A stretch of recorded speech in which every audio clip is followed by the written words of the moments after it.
What is up, everybody? Welcome to Precalculus, graphical, numerical, algebraic, chapter 2 review. So, this is the first part of the chapter 2 review that we're going to be doing, and the book is Precalculus, graphical, numerical, algebraic, 6th edition. Anyways, so I don't have a slide having anything on here. I'm using this to tell you what a polynomial is. If you want to know what a polynomial is, but basically, actually, I think I already have a slide telling you what a polynomial is. Anyways, we are covering 2.1 to 2.4 today. That's from linear equations to polynomial equations, right? And then next we're gonna do 2.5 to 2.9, which is complex numbers all the way to solving rational and radical equations. So yeah, that's it. That's all I have to tell you. And the few final slides in this presentation are going to be pretty sloppy because I felt kind of lazy and I just wanted to explain to you on video. So first slide, linear equations. There are 3 types of linear equations. We're going to mark them right here. There are the standard form equations. Let's see if you see them. You don't even see the mark. Standard form equations, right? There is the slope-intercept form equations, and then there's the point-slope form equation. So the standard form equation is good because you can find the easy x-intercepts and y-intercepts, and you can solve systems easily, right? So you can put them into matrices like this.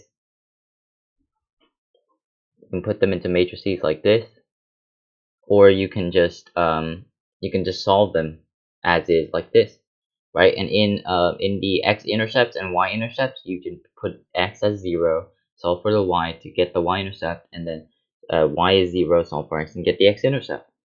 So that right there is the y standard form is useful, and it's ax plus by equals 0. So for or equals c, or ax plus by plus c is equal to 0. For example, 2x plus 3y is equal to 5, right? Or 4x plus y is equal to 6. And normally you want these in the form of integers, positive integers, or negative. They don't. It doesn't matter, but you don't want them in a rational number form. For example, square root of 2x plus 5y. Unless if it has to be in the rational number form, you don't want them to be in the rational number form or irrational number form. So that's standard form. In slope-intercept form is the regular y equals mx plus b, which is you guys have known for a very long time. I don't think I really need to elaborate on this. Its slope is m, and the slope is calculated by the change in the y coordinates over the change in x coordinates. You guys can just, hopefully you understand this, and there's a y-intercept, which is the b. At point slope form, you guys also have done this for many times in the year. You just need a slope and a point to turn into the point slope form. So there's actually some examples right here I'm going to go through. Oh god, I'm sorry. So find the linear equation. We're going to find the linear equation of these two. We're going to use slope-intercept form for the first two. And the reason why is we're given 2 points. We're not given a slope and a point. So we got to find a slope first. So find the linear equation between f of 4 is 8 and f of 1 is 2. So f of 4 is, well, that's the x, right? These are the x's, x. That's the x. And these are the y's. Y, and that's the y. So we can have our y1 minus y2, or y2 minus y1, doesn't matter. I'm just going to do y1 minus y2. But you got to be consistent because you have to do x1 minus x2, which will give you 6 over 3, which is 2. So do we have a y-intercept? Well, we'll figure it out. Y equals 2x plus b.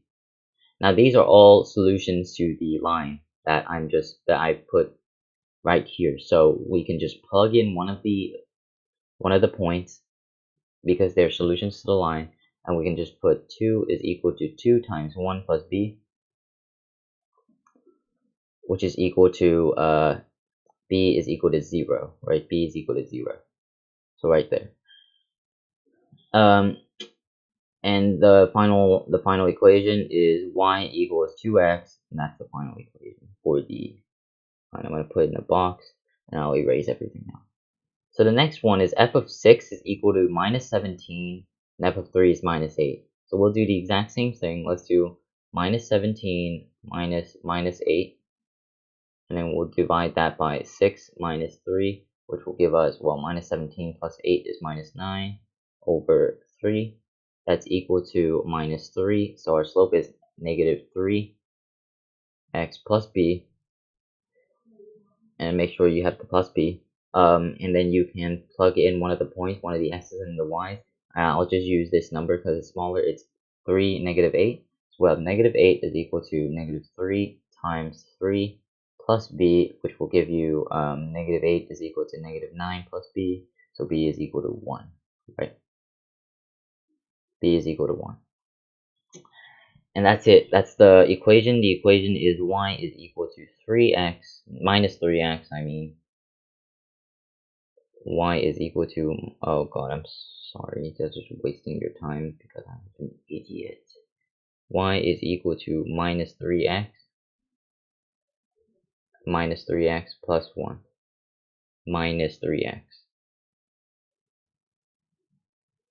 I'm really sorry. Okay.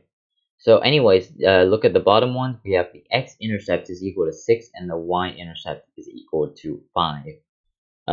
We want to find the linear equation of this line. So we have our two x-intercepts and we have our y-intercepts. So we can actually just deduce 2 points from that. We can just have, well, what's the x-intercept? The x-intercept is 6. So it's x is 0. No, so y is 0 whenever x is 6. So we have 6 is 0. And then y-intercept is the exact same thing. X is 0. We have y is 5. So x-intercept, y-intercept. And then what we can do is we can just solve it. We can just do the slope is 5 minus 0 over 0 minus 6, which is equal to minus 5, 6. And our minus 5, 6 right there. So y equals minus 5, 6 x. And then we have our y-intercept. Y-intercept's 5, so we can just put 5 right there. And that's the equation for the first answer, for the first line. I don't think this type of question will appear on the test. I think it'll be a little harder, but it's good to get the grasp of the basics. So what if your x-intercept is negative 2 and your slope is 1/5? So x-intercept negative 2, slope 1/5. I'm gonna move this just right there. There you go. X-intercept is negative 2, so that our point is instantly going to be it's going to be negative 2, 0. And then we have our slope, so we can use, well, the point slope form because we have a slope and a point. So minus 2, 0, and slope is 1/5. So our point slope form is y minus y1 equals mx minus x1. Well, we don't have a y1. Y1 is just 0. So, well, y is equal to m is 1/5. And then x minus x1. X minus a minus is plus, so plus 2. And then we'll get, that's equal to 1/5 x plus 2/5. Next, y-intercept's negative 4, slope's negative 3/5. This question basically just gave it for you. You don't have to do anything, don't have to overcomplicate it, just the answer is right in front of your face, and it's minus 3/5 x minus 4. So that's it. Let's do this question right now. The perimeter of a rectangle is 26 centimeters and length is 3 centimeters more than its width. So what are the side lengths? Right, so let's draw the rectangle right now, right here. Right, let's say the length is 3 centimeters more than its width. So the width is, let's say the width has has size w, and then the length has size w, and then since it's 3 more, there's just w plus 3, right? And then the perimeter is 26, so we can add all of these together, w plus 3, and then times that by 2, which will give us it'll give us, well, there's 4 w's and then there's 3 plus 3, so 4w plus 6 which is equal to 26. So W is equal to 5. You can work that out pretty easy. So W is equal to 5. We found out that the side lengths are 5 and 5 plus 3. 5 plus 3 is 8. So the area of the rectangle is just the side lengths multiplied to each other. So it's 40 centimeters squared. That's the answer. Make sure you put centimeters squared, or else you might actually get a point off. Right? You might actually get a point off. Don't miss it. Okay. So, anyways, quadratic functions. This is the next kind of step. The next type of functions that you are dealing with. You will have the standard form, which is ax squared plus bx plus c, and the standard form is pretty similar, pretty simple, but it's pretty useless as well. The only thing that you can really find off of it is the concavity, like whether it points up or down, and the line of symmetry, I guess, and but the line of symmetry and the concavity is a lot more apparent in other forms, and the y-intercept, right? The y-intercept is the only thing that this has that's unique to itself. The y-intercept is c. So evaluate f of 2 in this, right? I'm not even going to waste any time. We're going to have 2 squared times 3 is 12, minus 16 minus 2, which is equal to minus 6. So f of 2 is just minus 6. And then f of a plus 3, well, if you have to do this, we're just going to put a plus 3 for every x that you see. Make sure you put in parentheses. If you don't put it in parentheses, you are a lot more prone to having to making mistakes, right? So that will equal to, well, that's a squared plus 6a plus 9. It's up to you to figure that out. And then minus 8a plus 3. I'm just going to expand this. Minus 8a minus 24 minus 2. So this is just, well, that's just 3a squared. That's plus 18a. And that's plus 27. So 3a squared is 3a squared. 18 minus 8 is 10. So 3a squared plus 10a. And then plus 27 minus 24 minus 2, that's plus 1. So this is our final answer. I am going to do this. There you go. Okay, there you go. So our factored form now. Our factored form is actually, well, it's written in factors. So we have a at the beginning, and then we have x and x minus x, and the x terms at the beginning has to be 1. So for example, if it's if you can factor this out, if you can somehow factor this out without taking the 1/3 out, I will be really impressed, because I can't do it myself. But I'm going to take the minus 1/3 out. And I think I might have made a mistake on this. No, I haven't made a mistake on this. I've made a mistake on this question right here. This is supposed to be a minus. So this one, take the minus 1/3 out, right? Because they all have 1/3 in them, which is not nice at all. So we have x squared, and then plus 7x, and then minus 1/3, minus 6 divided by minus 1/3, that's plus 18, right? Wait, no. This is minus 1/3, minus 7x. There you go. That's what it's supposed to be. And x squared minus 7x plus 18 is, well, that's x minus 9 and x plus 2. Did I even do this correctly? X minus 9, x plus 2. Yeah, I did make a mistake on this. This was supposed to be a plus right here. So now, since that's a plus, this will be a minus 18, and then we can have x minus 9 and x plus 2. And that would be correct. So this is the factored form, right? This is the factored form right here. The coefficients of the x's in the beginning have to be 1. That's 1, and that's 1, right? And because as a result of that being 1, you can actually take an a out of every single factor that you see. So find the x-intercepts of this. The x-intercept is just the zeros. So we're just we're going to do it right now. I'm going to do it quick. 3 times x squared minus 6x minus 8, because they all can divide by 3, and then x squared minus 6x minus 8 is did I make a mistake? No, I didn't make a mistake on this. This is supposed to be a plus. Okay, so x squared plus 6x minus 8. Sorry about that. So then we can actually, no, I did make a mistake on this. Make this a minus and make this a plus. Or am I confusing myself? I might be confusing myself. Let's just make them all pluses. I'm just gonna make this all plus, because then it's way simpler. Okay, so then now we'll have x plus 2, x plus 4. Because I made these questions, I didn't take them from the book. Some of them are from the book, but I made these questions. So there's x-intercepts when the y is equal to 0. So we can use the zero product property to figure out that it's just minus 2 and minus 4. Next is vertex form, which is y equals a times x minus h squared plus k.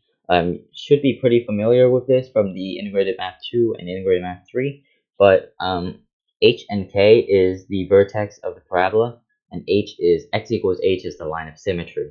So for example, if you want the standard form of the equation with vertex minus 3, 1, and 0.05, we have our function right here. I'm going to move this up a little bit so it doesn't take hold of space. Y is equal to a. I'm going to put y0. Y0 is equal to a times x0 minus h. And the reason why I'm putting zeros is to just to note that it's even though it's a variable, I'm going to plug something in, right? So we're going to plug this 0, 15 in. So 15 is equal to a times 0, but minus h squared. So minus h is just minus 3, so that's 3 squared plus 1, right? And that'll give us a is equal to, well, 3 squared is 9, so 9a plus 1, 9a is equal to 14. And a is equal to 14 over 9. Yeah. 14 over 9. If there's any noises... Yeah. If there's any noises, I apologize. This is not like a professional video or anything. So I'm just going to continue. So 14 over 9, and we have our y's and we have our x's, and then our h and our k as well. It's obvious. So we have y is equal to a times, a is 14 over 9, we already got it. So 14 over 9.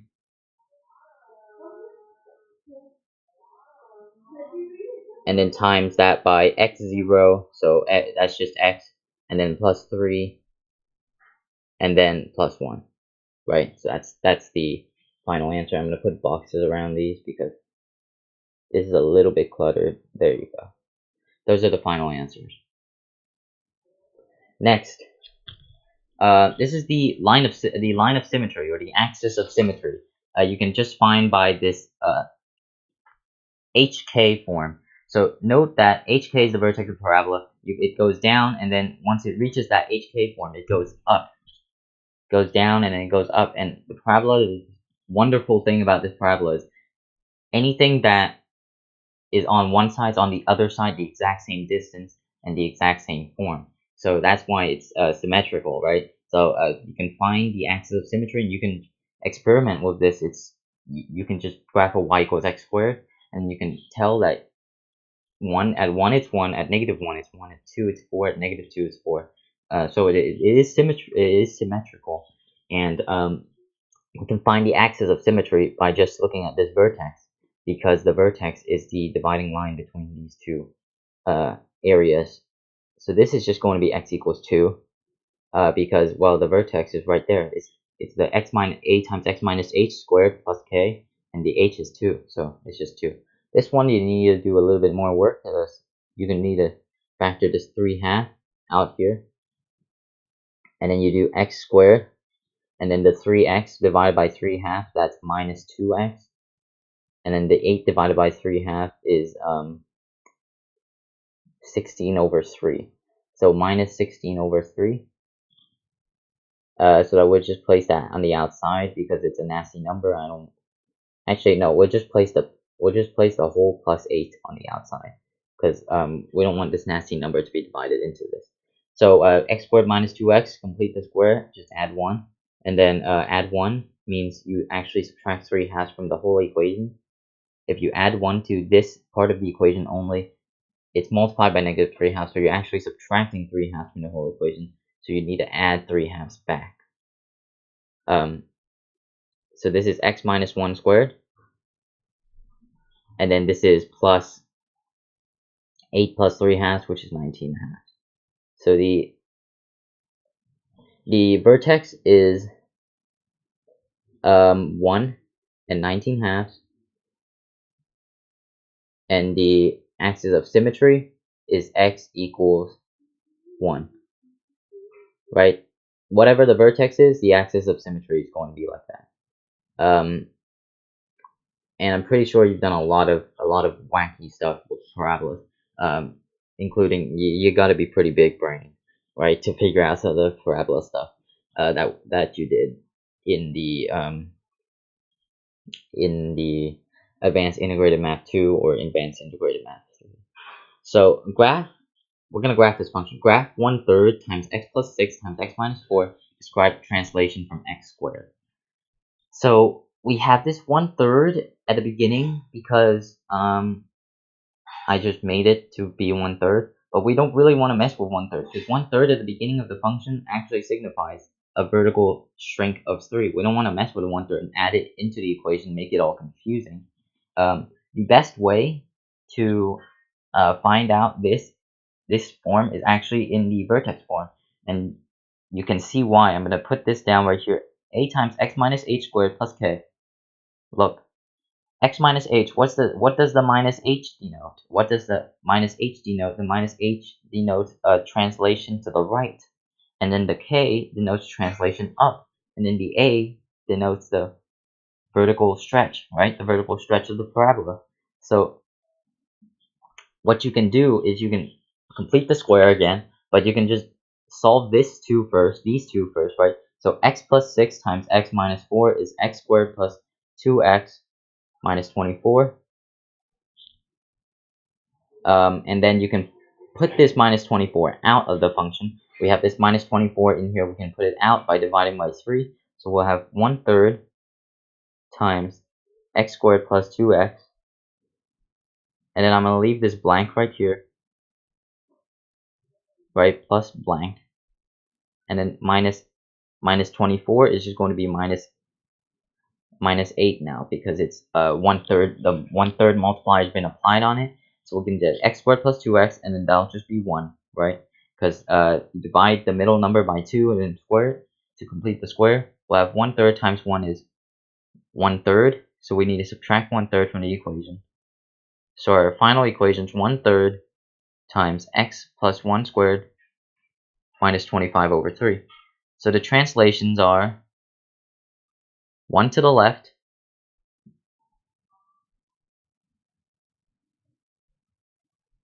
1/3 vertical stretch, and 1/3 vertical shrink,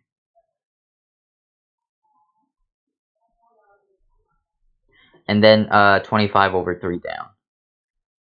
And those are our translations. Next slide. Oh, okay, we're gonna go work on these now. So we have question 58 from 2.1, and we have question 62 from 2.1.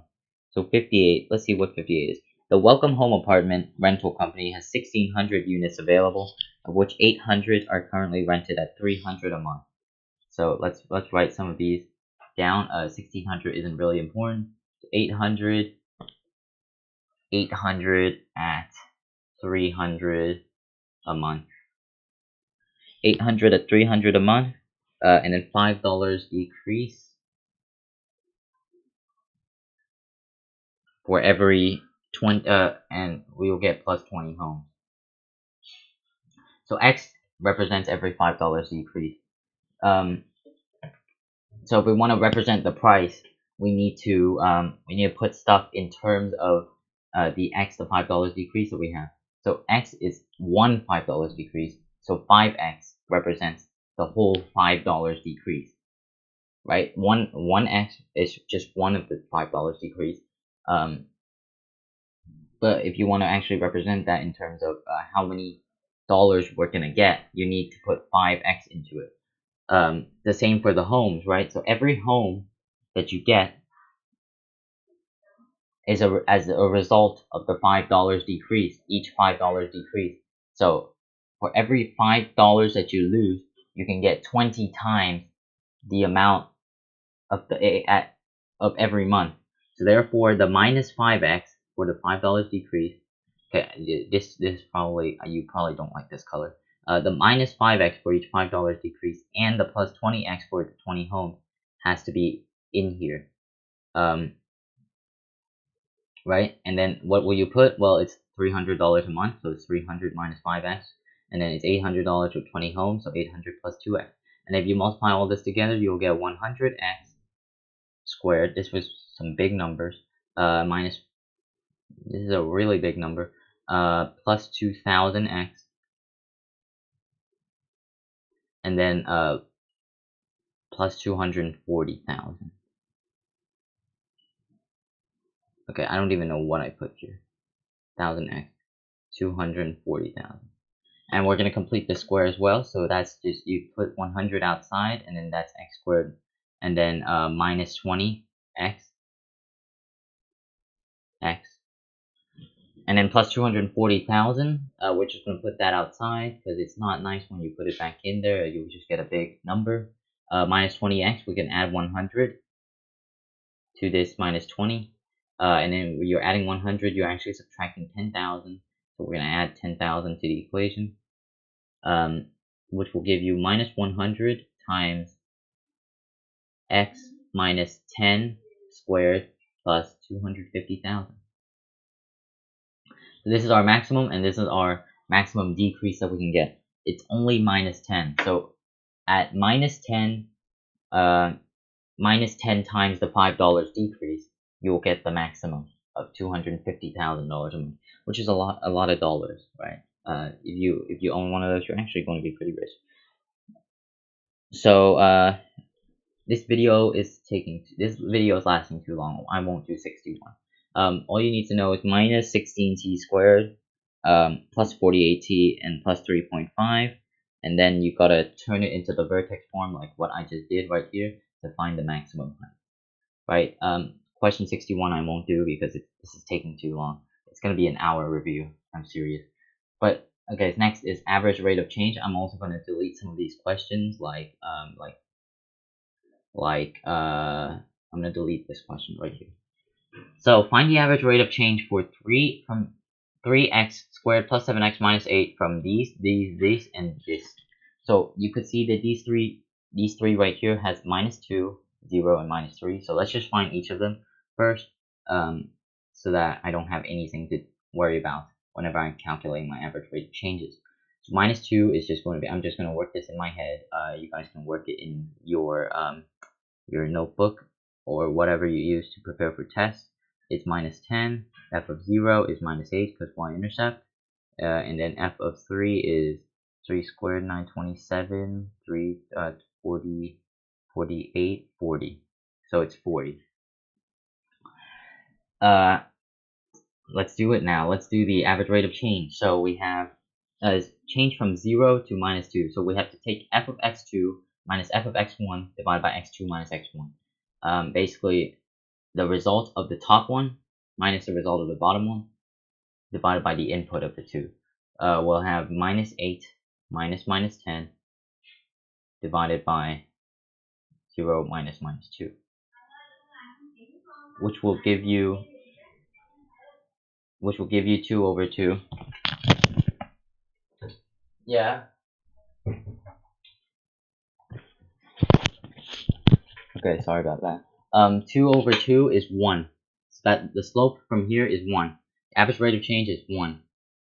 Right? Average rate of change is 1 from this.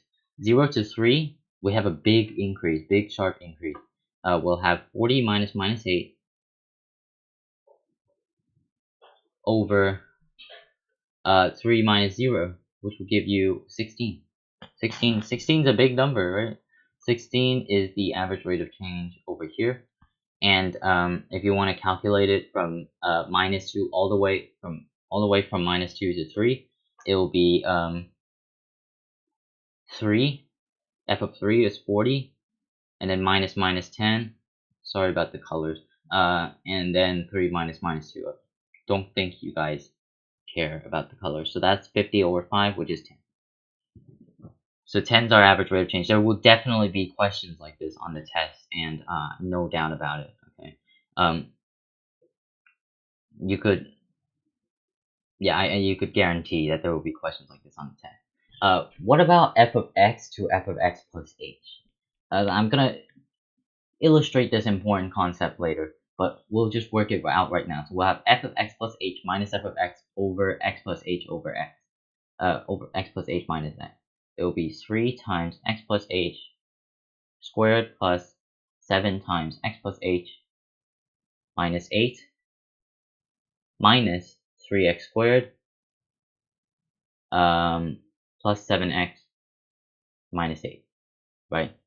So we'll expand this out. We'll have 3x squared plus, I'm just doing this quick expansion right now, because I know x plus h squared is x squared plus 2xh plus h squared, so it'll be 3x squared plus 6xh plus 3ah squared, plus 7x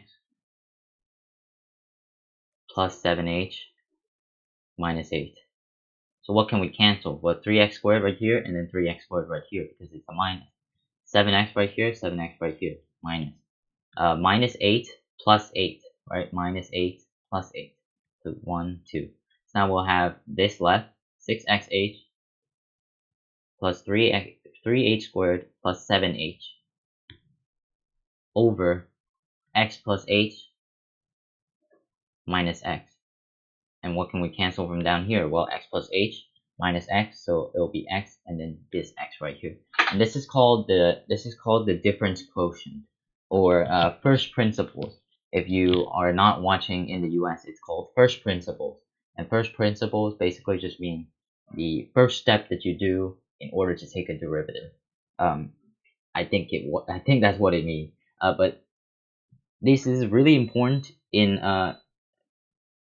disciplines like calculus, where you have to figure out the instantaneous rate of change instead of the average rate of change, right? So you can delete h from both sides because, well, h factors out of all of them. Now you'll just have this, and 6x plus 3h plus 7. And the thing that I wanted to illustrate is the instantaneous rate of change, the idea of the instantaneous rate of change, which is we have these 2 points right here. You can find the average rate of change of them. But as one point reaches closer to the other, so the notation that we use for that, you guys probably already know. Whenever you reach the asymptote or the end behavior, it's called limit as h approaches 0, right? Why is it limit as h approaches 0? Well, if you put limit right here as h, this h approaches the 0, it will just be f of x to f of x, which is an instant, right? There's no distance between them. If you actually physically do it, you'll get 0 over 0, which is undefined, indeterminate form. That's what it's called. So if you take the limit as h approaches 0, you will get something called the derivative of a function. And the derivative of a function is the average rate of change, the instantaneous rate of change at that point of the function, right? So we have this function right here. We can put the limit as h approaches 0 of this is just, well, the h approaches 0. This cancels off. We have 6x plus 7. So if you want to find the instantaneous rate of change, let's say of 3, f of 3, it's denoted f prime of 3. You will have 6 times 3 plus 7, which is 25. Done. So now the slope at f of 3 is 25, right? The line that's tangent to the graph at f of 3 is 25, which is a really high slope, right? And it works pretty well. If you have 0 in there, it's 7. If you have -2, it's -5. It works pretty well, but there will be more and better ways to do this as you go on in the future, and I'm not going to talk about those right now. So we're going to move on because I've just wasted about 5 minutes talking about derivatives. Okay, our next is power functions, I think. Yeah, power functions. Power functions are in the form k times x to the a, where k is the constant of proportionality, or it's called constant of variation in the book. I like to use constant of proportionality because it makes it proportional, right? And a is the power of the function. So you could see right here that if a is smaller than 0, you'll get an inverse function. You'll get k over x, or k over x squared, or k over square root of x. You'll get this type of function right here. But if a is equal to 1, you'll get a linear function. If a is less than 1, you'll get a square root looking function. If a is higher than 1, you'll get an x squared, x cubed looking function, because it works the way it works. For all the other functions, it's the exact same thing. And the graph shows in quadrant 1 if it's positive, if k is positive, and quadrant 4 if it's negative. And it might show in 2 and 3 as well, but it's not guaranteed, right? So we're going to state the power, constant of variation, the constant of variation, first of all, is 1/2. The power is, the fourth root of x is the same as x to the 1/4, so that's just x to the 1/4. I think these things will appear on the test, but there won't be nearly as many of them as the next topic I'm going to talk about. And find the domain and range, right? So domain is, x to the 4th is the same thing as square root of x. So the domain can only be positive. So we'll have 0 to infinity. The range is the exact same thing. It can only be positive because as a result of the domain being positive. 0 to infinity. And that's it for the power function. I have two slides for the power function. I might not even do 53 2.2. Let me check 2.2 out of 53. Yeah, 2.253 is dumb. Diamond refraction. I don't want to go back to a certain question. Do 2.253. Right? Write the power function for this one. We have x is equal to these and y is equal to these. So this is actually a little bit hard. We gotta make something of x to be equal to something of y, right? Basically, what I'm trying to say is we're trying to make x and y have 1, 2, 3, 4, 5, and 1, 2, 3, 4, 5, right? Because this, if you notice, is the cubic, right? The cubes. So if we take negative out of all of them, we'll have negative x. We'll have negative x, and that'll give us 1, 8, 27, 64, and 125. But they're all cubed, so we want to take the cube root of this. So I'll actually move the minus outside because you can do that because cube root is an odd function. Cube root of x is equal to, well, that's 1, 2, 3, 4, and 5. Right, so that's what we want to do. We also want to get the y to 1, 2, 3, 4, and 5. So I'm just going to put y is equal to this. So the 2, 8, 18, 32, and 50, we can divide all of those by 2, and we'll get 1, 4, 9, 16, 25, which are the square numbers. So we can take the square root of that, y over 2,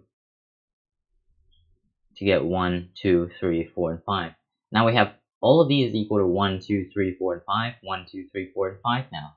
So what you can do is you can now just set them equal to each other, since they're equal to each other in every single possible form in this function at least. So now we have this, as these are equal to each other. We can square this, so now we have y over 2 is equal to Now, since we're squaring this, you really don't need the negative because we're squaring it and the negative cancels whenever you're squaring. So it's just going to be the cube root of x squared and then times 2. So y is equal to 2 times the cube root of x squared. Or if you want to impress someone, you can just do 2 times x to the 2/3. And that's your power function right there. So 2 is the k and 2/3 is the a. And you could try it. It works. It works like a charm. It works pretty well. So that's your power function. I actually had some confusion over my own question, which is ridiculous. So here we go. Now we have polynomials. Now, polynomials are in this form, this weird form that I'm not going to go over.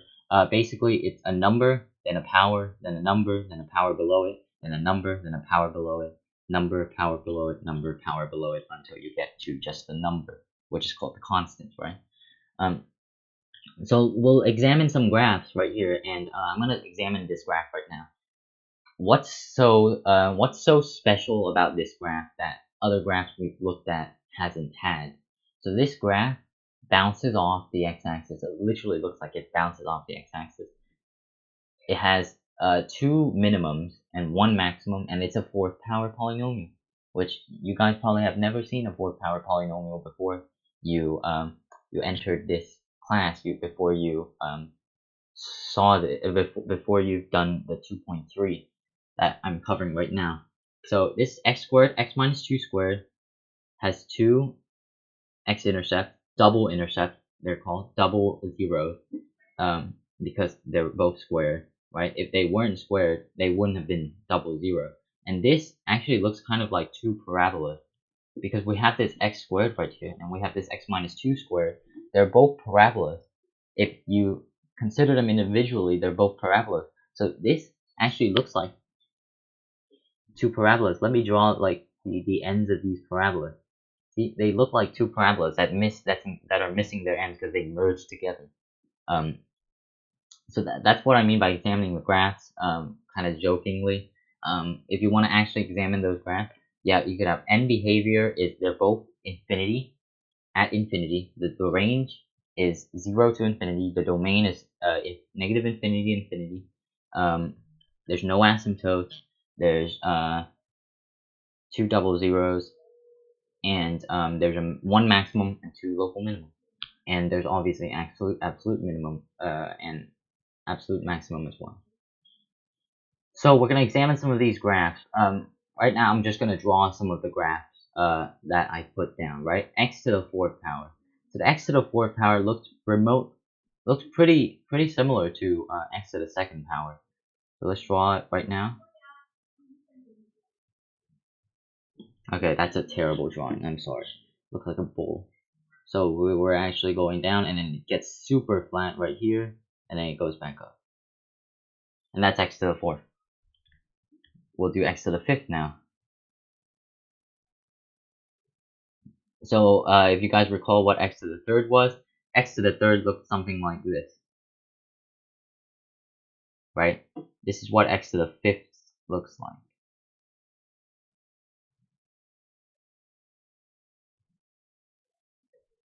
Okay, yeah, that's an exaggerated.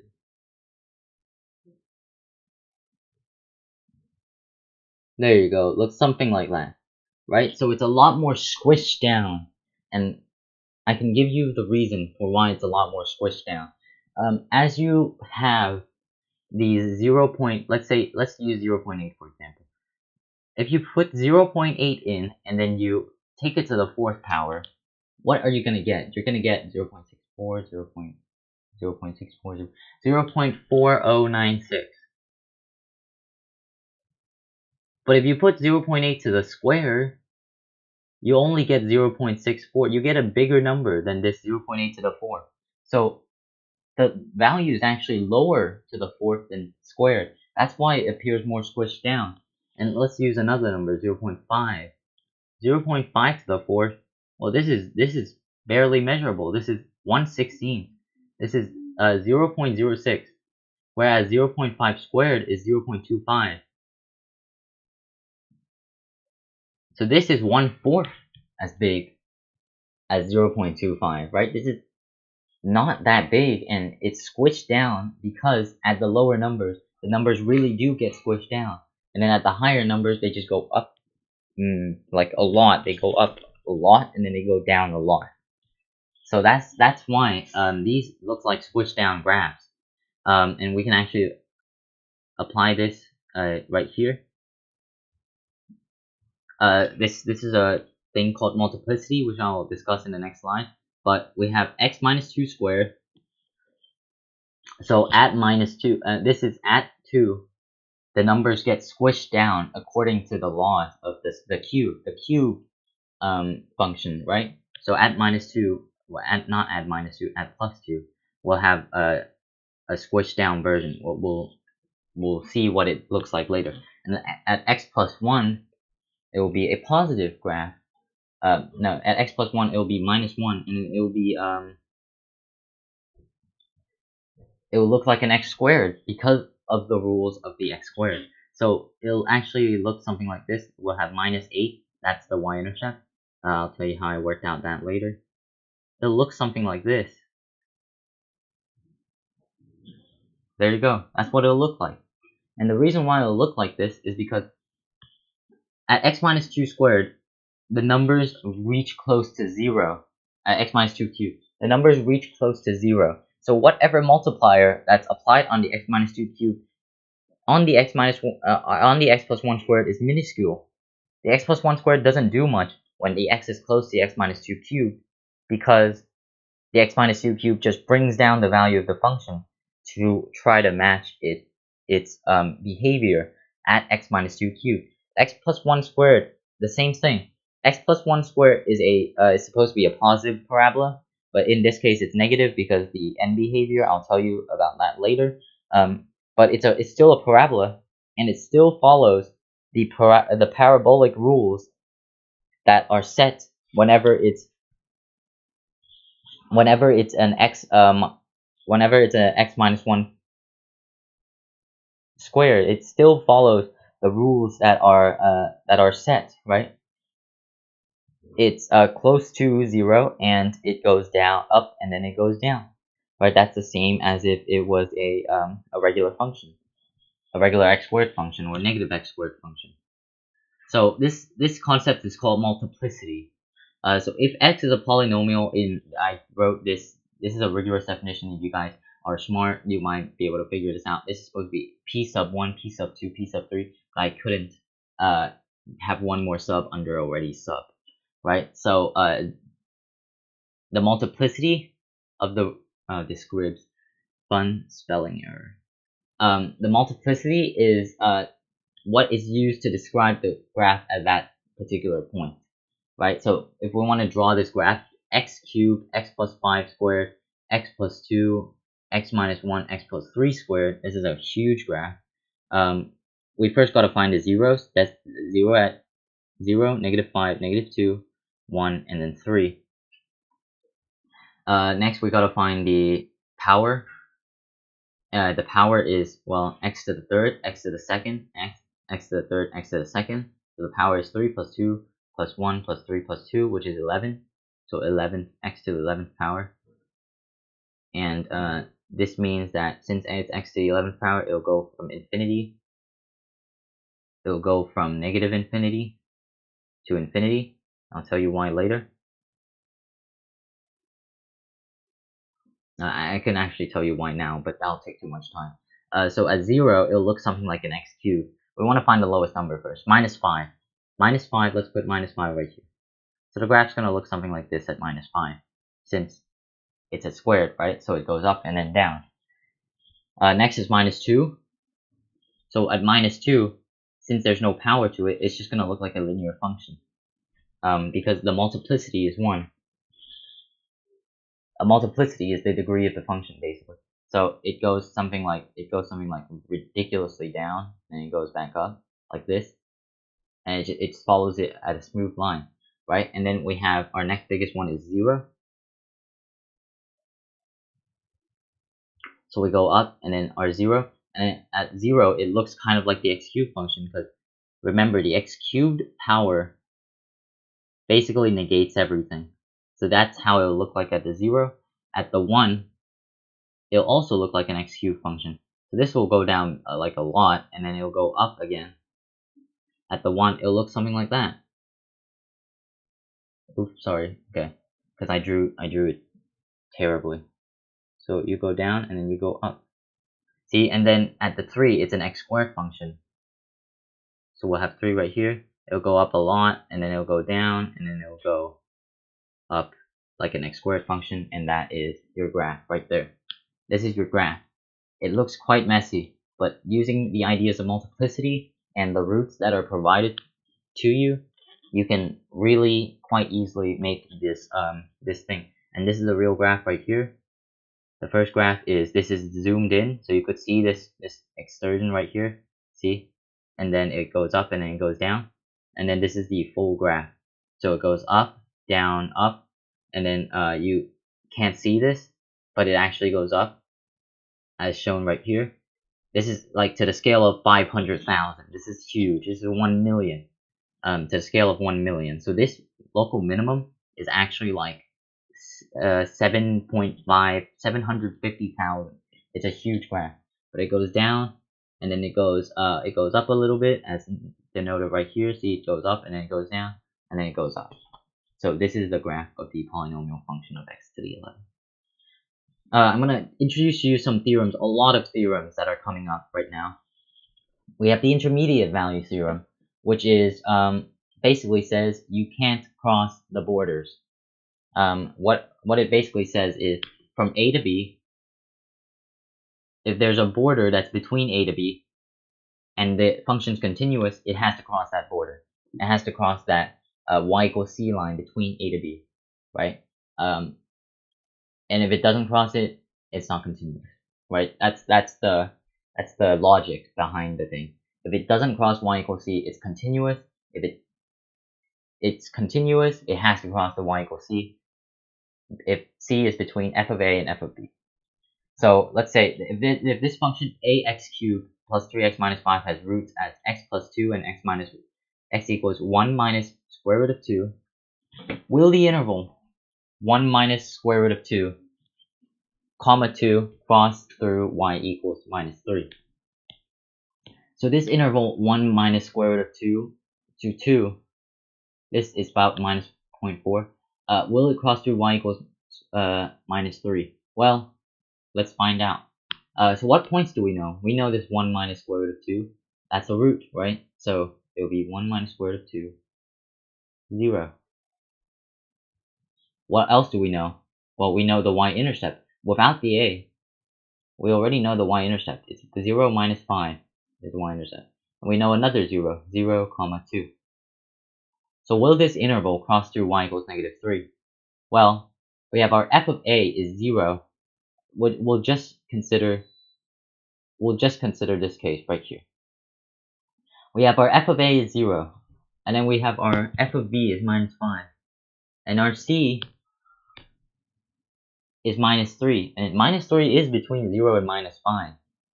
So just from this case alone, we can prove by the intermediate value theorem that the interval will cross through y equals minus 3. And it has to be 1 minus square root of 2 to 0. It doesn't even have to be 1 minus square root of 2 to 2.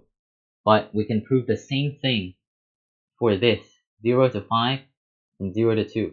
This is also correct. Since it crosses through twice, it has to cross through once at least. So this is proven. Prove that g of x is equal to this has at least 2 points passing through g of x equal to 450. Now this is a little bit hard, but we also got to use the concept of limits that we've been working on. So we can't actually pinpoint a point that's negative infinity, infinity like this, but we can take our limits and we can do great stuff with them. So limit as x approaches negative infinity is infinity, because negative infinity squared is infinity, right? And limited as x approaches infinity is also infinity. And what's our those are our two infinities. So what's our y-intercept? Our y-intercept is -7, right? So we have our point. Y is 0 minus 7. Y-intercepts are important. If you don't, when in doubt, use the y-intercept to your advantage, because your y-intercept can help you get through many of your troubles, many of your problems. Every problem in the standard form: axn, anxn, an1 xn1, an2 xn2, an3 xn3. If it goes all the way down to a0, that a0 is your y-intercept. You have to use that to your advantage. So we have our interval right here from -infinity to 0, and we have intervals 0 to infinity. So at -infinity, it's infinity, and at 0, it's -7. So g of x equals 450 surely lies between -7 and infinity. So there you go, that's one proven. And then this is 0 to infinity, and we have our interval is now 0 to infinity, -7. Is is 450 between -7 and infinity? Yes, it is. It is again. So by the exact same things, you could prove that 2x squared minus 7 has at least 2 points passing through this g of x equal to 450 by the intermediate values theorem. And that's it. So end behavior. I won't get too much into this, but this is a quick way you can just remember it. For any polynomial, determine the following. The end behavior, degree of the polynomial, and then the sign of the leading coefficient. And that's how you find the end behavior. So this x cubed minus 8x plus 5, I'll work through this theoretically. I'll work through this kind of like intuitively. So let's say limit as x approaches infinity, right? Which one of these grows the fastest? The x cubed, the x, or the 5? Well, the x cubed grows the fastest, right? The x cubed grows faster than any other one of these functions. X to the than any other one of these terms. So the x doesn't move as fast as the x cubed. And the 5 definitely doesn't move as fast as the x cubed. It just stays at 5. So the x cubed is what we want to find if we want to determine our end behavior. If it goes to infinity, then the x cubed determines where it goes. And the x cubed, infinity cubed, is infinity. How about minus? Minus infinity cubed is minus infinity, because minus infinity times minus infinity will get you infinity, times minus infinity will get you minus infinity. So it just follows the rules of exponents and multiplication of negative numbers, right? So as x approaches infinity, it'll be infinity. So as x approaches infinity, it'll be infinity. As x approaches negative infinity, it'll be negative infinity. Now what about this? It's the exact same story. Since x is to the 81st power, as x approaches infinity is infinity. As x approaches negative infinity, negative infinity. How about this? 2ax to the 4th power. Now we have x to the 4th. If you take infinity to the 4th power, you'll get infinity, right? Let's just get that straight. If you take infinity to the 1st power, you'll get infinity. How about minus infinity? Minus infinity to the 4th power is minus infinity times each other 4 times. And minus, whenever you take a minus times it 4 times, you'll get a positive.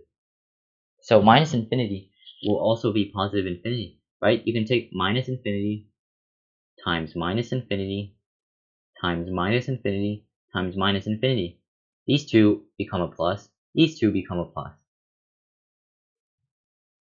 You don't get infinity to the 4th power, but you do get infinity, because the minus rule still apply at infinity, right? So how about this? Minus 5x 2a plus 1 plus... I'm just trying to confuse you in this one, but 2a plus 1, if you take a as any number, 2a plus 1 has to be an odd number.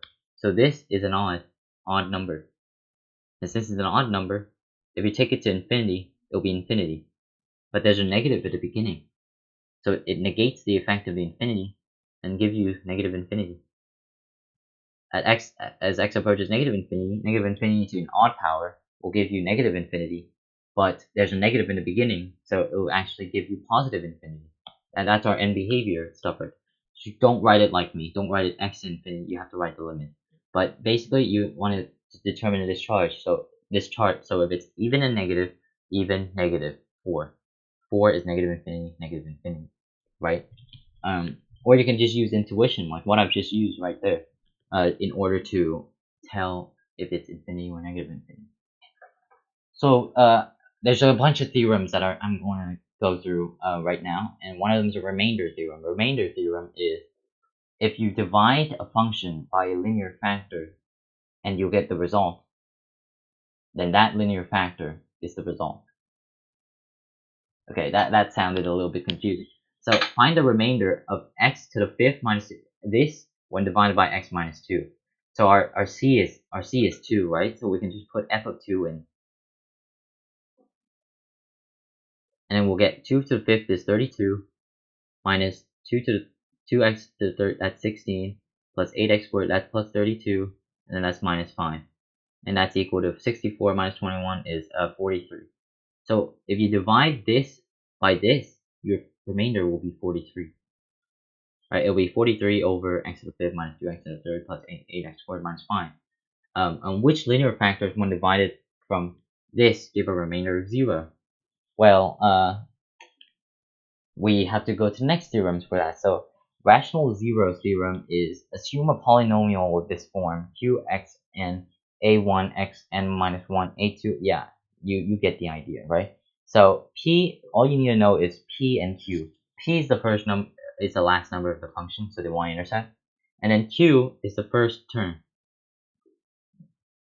And all the factors of p and q can be arranged in this format, p over q, to give all the possible rational zeros. So all the factors of p and all the factors of q. So in this case, it will be 10 over 1, right? 10 over 1. What are the factors of 10? Plus or minus 1, plus or minus 2, plus or minus 5, and plus or minus 10. And then over 1. Right? So those are all the factors of 10. And I'm actually going to bring this up right here and show the working right here. So we can try any of these right now. I'm just going to try the simplest one, which is the 1. Right? So we're going to take this x cubed minus 6x squared plus 3x plus 10 and divide all of this by 1, by x minus 1, right? Because x minus 1 is 1, right? If the 0 is 1, then the thing is x minus 1. So we'll just subtract this real quick. I'm pretty sure you know how to do polynomial long division, I hope. Minus x squared, and then that will give you minus 5x squared, and then that's just x squared. I hope that fits in the screen. Nope, it doesn't, so I gotta pull it down a little bit. Okay, it's x squared, right? And then minus 5x squared plus 3x is, we have to subtract negative 5x squared, and then negative 5x squared, so it has to be plus 3x, and then but no, negative 5x squared, so it has to be plus 5x. So then we'll have minus 5x squared plus 5x is just going to be minus 2x, and you could see that minus 2x and plus 10 doesn't fit. So minus 2x, this is minus 2x, and plus 10 will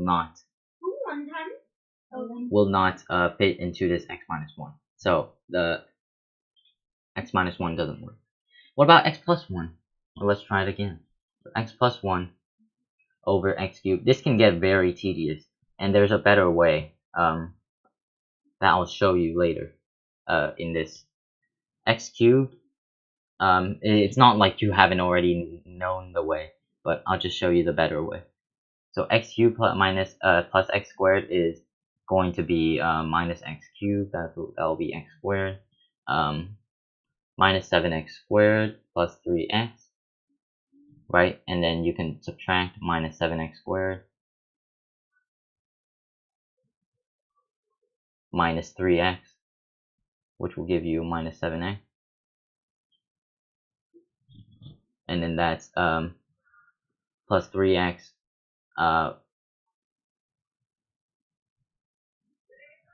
plus 3x. Wait, did I do this wrong? Hopefully, oh no, this is minus 7x.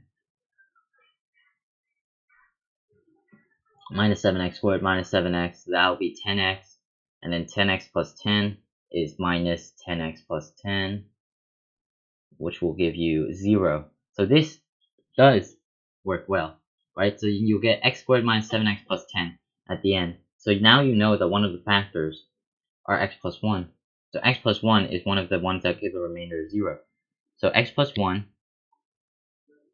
times x squared minus 7x plus 10. You can just factor this normally. You don't even have to use the theorems that I told you, right? You can just factor this. It'll be x plus 1 times x minus 2 times x minus 5. And those are your factors that will give a remainder of 0 whenever you divide it from this x cubed minus 6x squared plus 3x plus 10. Right? And the quicker way to do this is called synthetic division. Now, what's synthetic division is basically this is how you do synthetic division. Listen very carefully because this is probably an important skill. So you have to do this. You have to draw this, right? And then you have to put every coefficient in the beginning, right? You have to put x4, x to the 4th right here. You have to put x cubed right here, and you have to keep going. Minus 5, 9, and minus 4. If there's a gap, for example, x cubed and x, you have to put the 0. You have to. It's a requirement. And then x plus 5. So basically, take the root when this is 0. So 1 plus 5 is 0. It's minus 5. So it's minus 5 goes here. This is what you do. Take the first number, bring it down. Then you multiply it by this, minus 5. Right, and you add it. 2 plus minus 5 is minus 3. Multiplied by this again, 15. Add them, you'll get 10. Multiply by this again, minus 50. Add them, you get minus 41. Multiply by this again, 205. Add them, you get 201. So this is your result. And this result means everything that's in here but 1 power lower. So x to the 4th gets brought down 1 power lower. Now you have x to the 3rd. Minus 3. X to the 3rd, 1 power lower, x squared. Plus 10, 1 power lower, x. Minus 4, minus 41.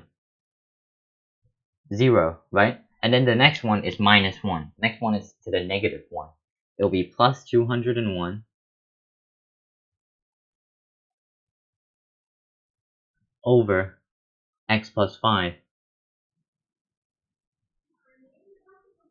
Right? Because that's the remainder of the function. We have to divide it by x plus 5.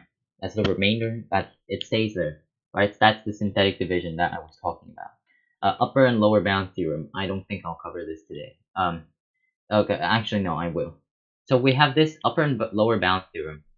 We do our synthetic division, right? Let's say it's 1, 1, 1, 1. We'll have 3, 3, 4, 12, 13, 39, 40. Right? This is 1, 1, 1, 1 right there. These exhibit a increasing pattern. No, but more importantly, exhibits a positive pattern. And they're all positive, so it's an upper bound for the number of zeros, right? So there's two numbers governing the number of zeros. There's the lower bound and the upper bound.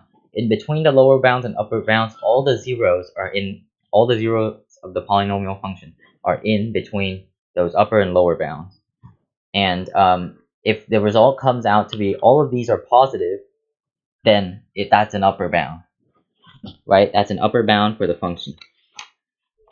But if we have this, for example, where it's alternating 1, minus 3, 10, minus 41, alternating positive and negative, then it's a lower bound for the function. So that's basically what the upper and lower bound theorems say. I don't really like this theorem because it's kind of just random. But the lower bound theorem is if it's alternating, it's lower bound. If it's positive always, then it's an upper bound. Rational zeros. So what the rational zeros, it's not really a theorem. This is the last thing that I can talk to you about. Then you can go rest. You should put this in times 2 speed because it's an hour and 10 minutes long. Well, rational zeros is if you have a function uh 3x squared, no, let's make it 3x to the third plus bx plus 5, just a random plus c random function, right? Where 3, b, and c are integers or are rational numbers, fractions or integers, so not square roots, and you end up having a square root. You end up having a square root root like this. Then its conjugate or its then its opposite of the square root. So you'll have 3 minus square root of 5 now. If this is a root, this will be a root. If 3, b, and c are rational numbers, fractions. If there's a square root, if there's a root that exhibits a positive square root, there will be a negative square root as another root. So for example, if you have a polynomial function with zeros of 3 and 2 plus root 2, right, the smallest polynomial function that has these zeros, you instantly know that it's x minus 3, and then x minus 2 plus root 2, but 2 plus root 2 has to be in parentheses, and then you'll also instantly know that since all the numbers are rational numbers, right, a polynomial function, we have to have x minus 2 minus root 3 as well. Minus root 2, right? So this will end up being a x cubed plus whatever, right? This will end up being an x cubed function. So that's it for the first part of the review. I swear the second part will be less long than this. But there's a lot of things to cover in polynomials, and we're covering it in a super fast pace that I have to make this an hour long video, an hour and 12 minutes. So if you liked it, press like and share it to your Precalculus or Integrated Math 3 people, and it'll really help. Hopefully it'll really help, because I still don't think my reviews actually help, but it's good to do them than rather not to. It's just extra practice. So if you liked it, press the like button. If you want to share it, you can. I'll see you next time for the second part of the review, or maybe another video about something else.